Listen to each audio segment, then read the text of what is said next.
Wajib ada 3 mindset ni kalau nak mula simpan emas. Sebelum tu, save dulu video ni supaya mudah nak rujuk balik nanti.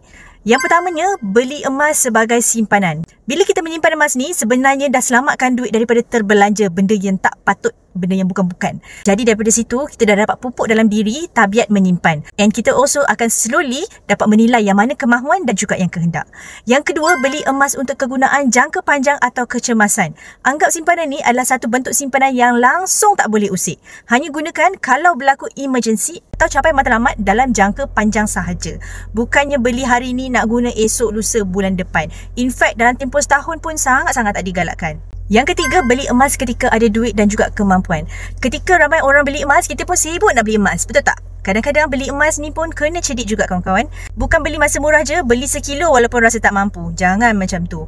Tetapkan kemampuan dan bajet. Kalau mampu 1 gram, beli 1 gram. Kalau mampu 2 gram, 2 gram. Kalau mampu buat RM100 pun, beli je lah RM100 tu.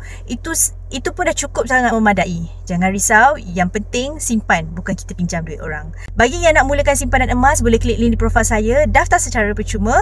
Dan lepas daftar, boleh terus mulakan simpanan emas anda hari ini juga. Okay?